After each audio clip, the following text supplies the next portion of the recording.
ஏன் பெரியார் ஒரு சிறப்பான தலைவராக இருக்கிறார் அப்படின்னா, இந்த சாதி சிஸ்டத்தை நீங்கள் எவ்வளோ தீவிரமாக புரிஞ்சிக்க விரும்பிக்கிட்டே இருக்கிறீங்களோ அந்த அளவுக்கு பெரியாரோட பிம்பம் உயர்ந்துக்கிட்டே இருக்கும். நீங்கள் சாதிக்குள்ளே எவ்வளோ தூரம் பின்னால் போய்கிட்டே இருக்கிறீங்களோ அந்த அளவுக்கு பெரியார் உங்களுக்கு விரோதியாக தெரிஞ்சுக்கிட்டே இருப்பார். இவ்வளவுதான் பெரியாரோட கண்ணோட்டம். அப்போ சாதி அமைப்பு எப்படி இருக்குது? நீங்கள் நினைக்கிற மாதிரி உலகத்தில் இருக்கிற பல்வேறு விஷயங்களில் எவ்வளவோ ஒடுக்குமுறைகள் இருக்குது. எந்த ஒடுக்குமுறைகளை விடவும் சாதி ரீதியான ஒடுக்குமுறை தான் உலகத்திலேயே மிக இழிவானது, மிக மோசமானது, நுட்பமானது, அறிவியலுக்கு சவால் விடுவது. அப்படிதான் இருக்குது சாதி அமைப்பு முறை. குறிப்பாக உலகம் முழுக்க இருக்கிற மனிதர்கள் இருக்கிற பண்பாட்டான வேறுபாடுன்னு பார்த்தீங்கன்னா கருப்பு வெள்ளை ரொம்ப பிரதான பங்கு வகிக்குது உலகம் முழுக்க. இந்த கருப்பு வெள்ளை அப்படிங்கிறது பார்த்தீங்கன்னா புற தோற்றம். ஒருத்தன் கருப்பாக இருக்கிறான், கருப்பாக இருக்கிறவன் வெள்ளையாக இருக்கிறான், ஒருத்தன் வெள்ளையாக இருக்கிறவன் கருப்பாக இருக்கிறவனை அவமானப்படுத்துகிறான், இழிவுபடுத்துகிறான், ஒடுக்குமுறைக்கு உள்ளாக்குறான். அப்போ என்ன பண்ணுது? உங்களால் ஐம்புலன்களை பார்க்க முடியுது. ஒருத்தர் கருப்பு வெள்ளை உங்களுக்கு நிறம் வெளியில் தெரியுது. அடுத்தது பார்த்தீங்கன்னா பணக்காரன் ஏழை வித்தியாசம். ஒருத்தர் பணக்காரராக இருக்கிறாரு, ஒருத்தர் ஏழையாக இருக்கிறாரு. பணக்காரராக இருக்கிறவர் ஏழையை ஒடுக்குமுறைக்கு உள்ளாக்குறாரு. புறத்தில் இருக்குது வர்க்க வேறுபாடு, உங்களால் பார்க்க முடியுது, உணர முடியுது கண்களாலும் காதுகளாலும். ஆண் பெண் பாலின வேறுபாடு.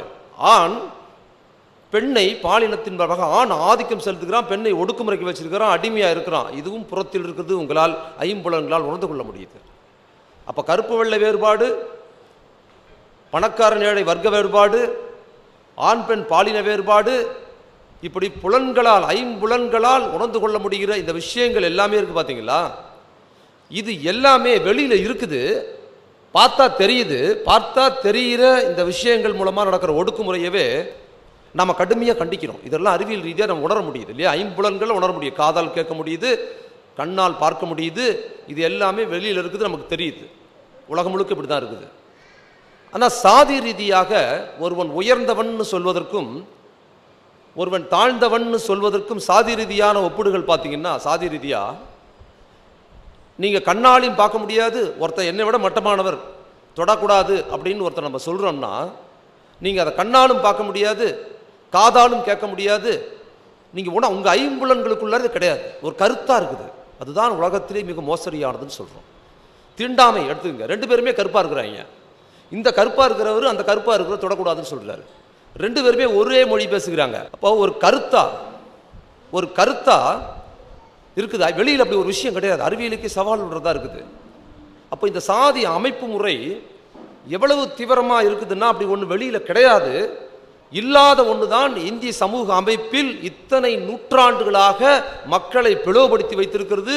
மிக குறிப்பாக ஒரு பார்ப்பனரை ஒரு சமூக மக்களை மிக உயர்வாகவும் அடுத்துன்னு கொண்டு வந்து ஒருத்தர் கீழே பட்டம் ஒருத்தர் கீழே மட்டம் வந்து கடைசியில் தாழ்த்தப்பட்ட மக்களை உலகத்தில் சொல்ல முடியாத துயரத்துக்கு கொண்டு போய் நிற்பது எதுன்னு சொன்னா, கண்களால் பார்க்க முடியாது, காதால் கேட்க முடியாது, மூக்கால் நுகர முடியாத ஐம்புலன்களுக்கும் இல்லாத சாதி இங்கே நீக்கப்புறம் நிலைந்திருக்குது. இதை நீங்கள் புரிஞ்சுக்கணும்.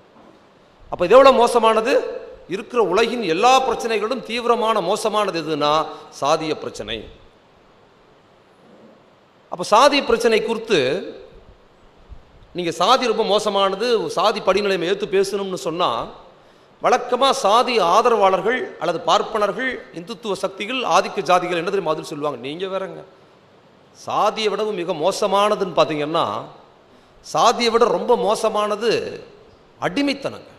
அடிமைத்தனம் மாதிரி உலகத்தில் மோசமான கிடையாது. கிரேக்க அடிமைகள், உலகம் முழுக்க அடிமைகள், அடிமையை ஆடு மாடு மாதிரி வாங்கி கொண்டு போய் விற்றுருவாங்க. அப்படி தாங்க அடிமை முறை இருக்குது. அதோட ஒப்பிட்டா நம்ம ஊரில் பரவாயில்லைங்க. அமெரிக்காவில் கருப்பர்கள் அடிமைத்தனத்தோட எவ்வளோ மோசமாக இருக்குதுன்னு தெரியுமா? உடனே சடார்னு அதை சொல்லுவாங்க. எதை சொல்லுவாங்க? அடிமைத்தனம் சாதியை விட மோசமானதுன்னு. பார்க்கும்போது நமக்கு தெரியும், ஆமாம் இல்லை, அடிமைத்தனம் சாதியை விட மோசமானது தான் அப்படின்னு உடனே புரிஞ்சுப்போம். ஆனால் அடிமைத்தனம் நான் சொன்ன மாதிரி ஐம்புலன்கள் உணர முடியுது, தெரியுது அடிமைத்தனம். இந்த அடிமைத்தனம் உண்மையில் சாதியை விட மோசமானதா அப்படின்னு பார்த்தா அதை நெருக்கியே பார்க்கலாம். ரெண்டு அடிமைகள் தமிழ்நாட்டிலே அடிமைத்தனம் இருந்தது, இப்போவும் இருக்கிறாங்க. கொத்தடிமைகளாக இருக்கிறாங்க. செங்கல் சூளை எடுத்துங்க, செங்கல் சூளையில் வேலை பார்க்குறாங்க.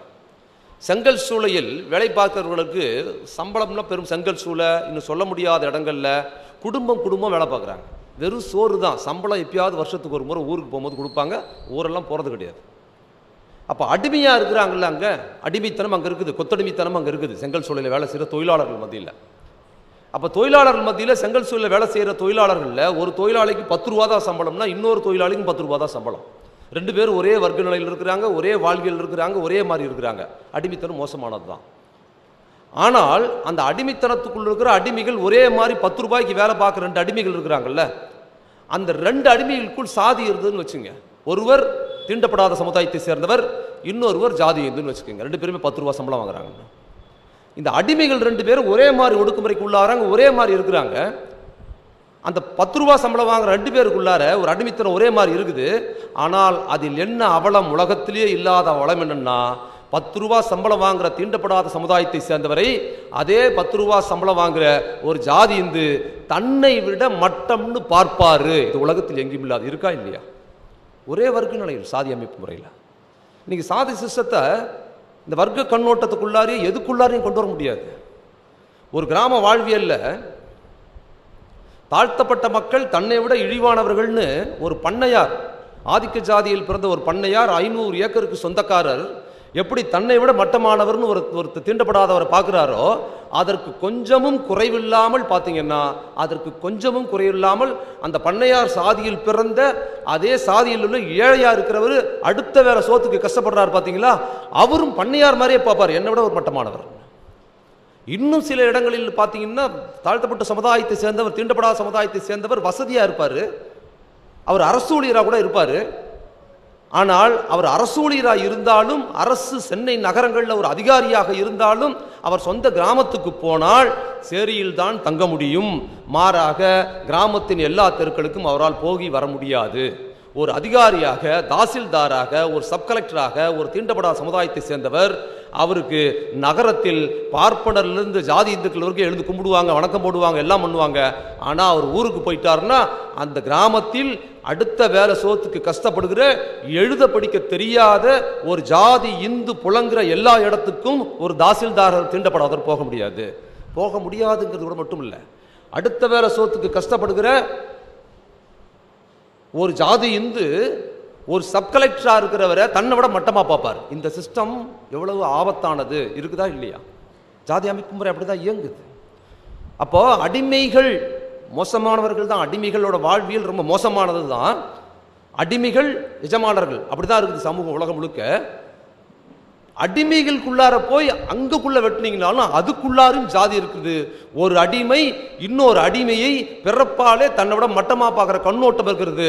தொழிலாளி வர்க்க குணாம்சம் வந்திருந்தாலும் கம்பெனியில் வேலை, இங்கிலீஷ் எலக்ட்ரியில் வேலை பார்க்குறவரோ ரயில்வேல வேலை பார்க்குற ஒரே சம்பளம் வாங்குகிற தொழிலாளர்கள் மத்தியில் அவர் என்ன பார்ப்பாருன்னா, தனக்கு கீழே ஒரு தீண்டப்படாதவர் இருந்தார்னா அவர் சாதி ரீதியாக தன்னோட மட்டும் பார்ப்பாரு. அது மட்டும் இல்ல, அதிகாரியாக ஒரு எஸ்சி சமூகத்தை சேர்ந்தவர் இருக்கிறாருன்னு சொன்னா ஒரு பிசியோ ஒரு பார்ப்பனரோ அதிகாரிக்கு மரியாதை கொடுப்பாங்க.